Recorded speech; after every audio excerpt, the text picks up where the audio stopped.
অবস্থান মঞ্চে হামলার ছক, বিস্ফোরক অভিযোগ কুণাল ঘোষের। অডিও রেকর্ড প্রকাশ কুণালের।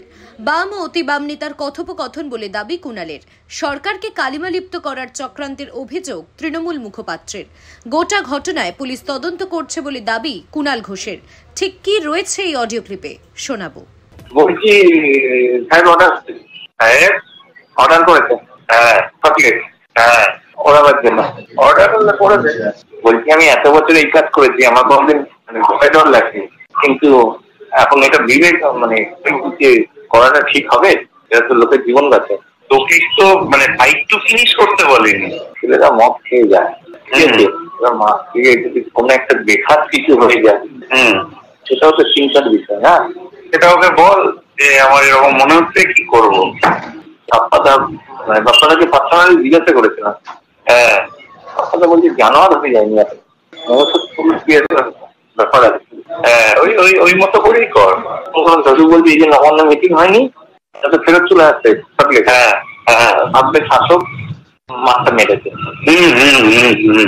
কি বললো কথাটা কিছু বুঝলে? হ্যাঁ, আমি বুঝে গেছি। বলছি পুরো দোষটা দিয়ে আরো বড় অশান্তি পাঠানো যাবে। হ্যাঁ হ্যাঁ হ্যাঁ, কিন্তু কলকাতার কাউকে নয়, সব বাইরে।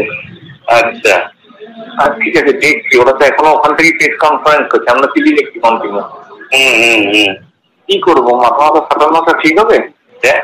খানিকটা যদি কিছু করা যায়, খানিকটা হলেও ব্যাপারটা থাকবে যে ওরাই এটা করাবে। দেখছি আরেকবার, দেখা হলে রক্তের কাছে যাচ্ছি আমি। এবার প্রথমজন, আমি এত বছর এই কাজ করেছি, কোনোদিন ভয় ডর লাগেনি, কিন্তু এখন এটাতে বিবেকে লাগছে, করাটা কি ঠিক হবে? ওরা তো লোকের জীবন বাঁচায়। অর্থাৎ একজন বলছে যে আমি এত বছর এই কাজ করেছি, কোনোদিন ভয় ডর লাগেনি, কিন্তু এখন এটাতে বিবেকে লাগছে, করাটা কি ঠিক হবে? ওরা তো লোকের জীবন বাঁচায়।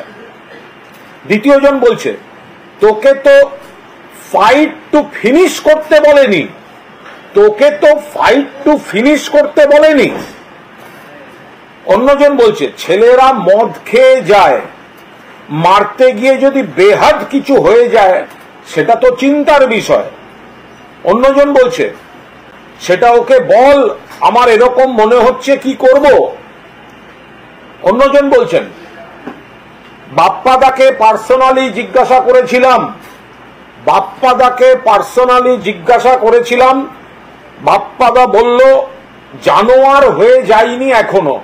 অর্থাৎ বাপ্পাদা নামক ব্যক্তি যেই হোক, সে বলছে এখনো জানোয়ার হয়ে যায়নি, অর্থাৎ এই প্লটটার মধ্যে থাকতে চাইল না। অথচ একটা নির্দেশ আসছে হামলা করো। আরেকজন বলল ওই মতো করেই কর। আরেকজন দাদু বলছে, কেউ একটা নাম আছে যাকে ওরা দাদু বলে ডাকে, দাদু বলছে নবান্নতে মিটিং হয়নি, ওরা তো ফেরত চলে আসবে সল্ট লেকে, ভাববে শাসকরা মাঠটা মেরেছে। ওপাশে একটা এরপরে কি বলল, কথাটা কিছু বুঝলে? বললো হ্যাঁ বুঝেছি। প্রথমজন বলছেন, বলেছে পুরো দোষটা দিয়ে আরো অশান্তিটা পাকানো যাবে, কিন্তু কলকাতার কাউকে নয়, বাইরের লোক। ঠিক আছে, দেখছি। ওরা তো ওখান থেকে প্রেস কনফারেন্স করছে, আমরা দেখছি কন্টিনিউ। কি করব, মাথা ফাটানোটা কি ঠিক হবে? উত্তর আসছে, দেখ খানিকটা যদি কিছু করা যায়, খানিকটা হলেও কি ব্যাপারটা থাকবে যে ওরাই এটা করালো। অন্যজন বলছে দেখছি। কাল কোনো কারণে এরা এই ছক অনুযায়ী করতে পারেনি, কিন্তু যাদের মাথায় এই ছক আছে যে জুনিয়র ডাক্তারদের আন্দোলনের উপর হামলা। আপনারা দেখছেন ইউএন লাইভ, বাংলা খবরের শেষ কথা।